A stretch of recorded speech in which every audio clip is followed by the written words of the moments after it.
que lançou o beta do V-Ray 6 para o 3ds Max. E esse beta vem com um monte de novidades, um monte de coisas interessantes que com certeza vão ajudar muito no seu dia a dia.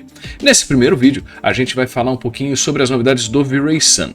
Eu já tenho uma cena aqui rapidinha, coloquei um V-Ray Sun, botei o V-Ray Sky lá no nosso environment, como você pode ver, como ele mesmo pede, e vou tirar um render. Esse render aqui já está no IPR, ou seja, é um render em tempo real. Você está vendo aqui, tem o V-Ray Sun, bonitinho, ó, move, o céu fica diferente, como você já está acostumado, mas tem umas novidades muito legais nesse V-Ray Sun. Se você vier aqui no Modify, você vai ver a opção Clouds, e agora você pode ligar nuvens. Olha só! A primeira coisa que você vai notar é que essas nuvens não é uma imagem de nuvem, são nuvens procedurais que reagem ao seu sol. Então, se eu começo a puxar o sol para cima, olha o que acontece com a nuvem. A gente consegue ver, inclusive, aquele scattering, né? Aquela translucência da nuvem na volta dela, no perímetro dela. Eu consigo ver como essa nuvem se comporta, por exemplo, no pôr do sol, porque ela está sendo iluminada relativamente por baixo. Olha que legal. E os controles dela são muito simples. A primeira coisa que você pode ligar é o Ground Shadows, ou seja, sombras que essas nuvens vão fazer aqui no seu chão. Então, se eu jogo para cima, você vai com certeza ver sombras dessas nuvens. É óbvio que aqui a gente vê um pouquinho e tal, não são sombras marcadas, né? Claro que isso vai depender da altitude do sol, do tamanho do sol, do tamanho da sua nuvem e assim por diante. Mas é um negócio muito interessante que a gente já tem aqui para trabalhar. Outra coisa que você tem é o controle sobre a densidade. Eu posso aumentar a densidade criando um céu bem mais cheio de nuvens, é um negócio mais dramático. Aí você dá aquela baixadinha no sol aqui, ó. Fica bem interessante, né? Um negócio bem... você também pode dar mais variedade. Vamos diminuir um pouquinho isso daqui. Eu posso dar um pouco mais de variedade nisso, ó. Então eu crio mais formas e mais tamanhos, tá? E aí começo a diminuir um pouco aqui a sua densidade para ter um pouco menos de nuvens ou um pouquinho mais. Claro que isso aqui, sendo procedural, você tem um controle que parece que não é grande controle, mas na verdade você está criando um céu plenamente natural aqui com isso.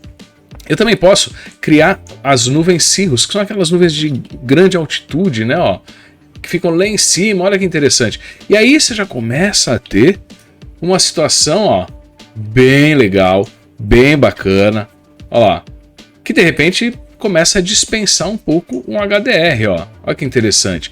Outra coisa que você pode fazer, além de controlar, claro, toda a densidade, a variedade dessas nuvens, eu posso inclusive, sei lá, colocar aqui 0 de densidade e deixar somente as nuvens de alta altitude, né, ou de grande altitude, também fica interessante, ó. Também reagem, como você pode ver, ao pôr do sol, ó. Se eu coloco aqui, olha que bonito.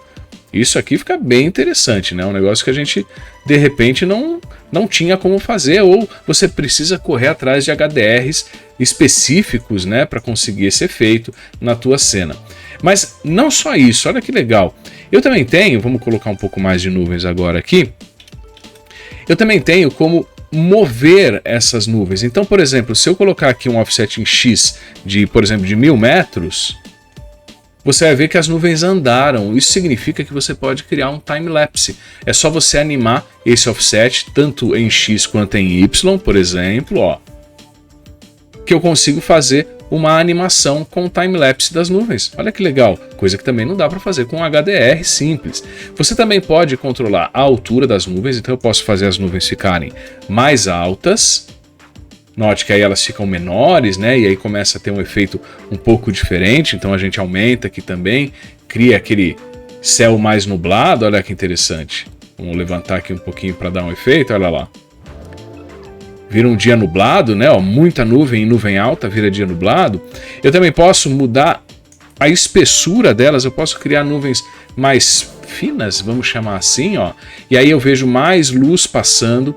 Eu também posso criar um phase aqui, ó, que faz com que elas mudem, na verdade, que também é interessante junto com o offset, para você criar uma alteração, né? Então no formato delas, de forma que você tenha ainda mais naturalidade nesse seu time-lapse. Olha que legal.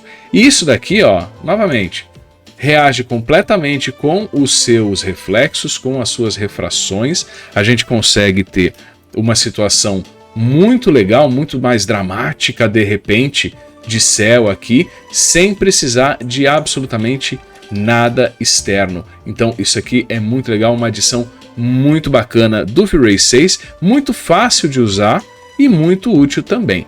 E aí, a pergunta que eu faço é, o que você gostaria de ver das novidades do V-Ray 6? Escreve aqui nos comentários, fala pra gente e a gente solta o próximo vídeo falando do que você gostaria de ouvir a respeito do V-Ray 6. Até lá!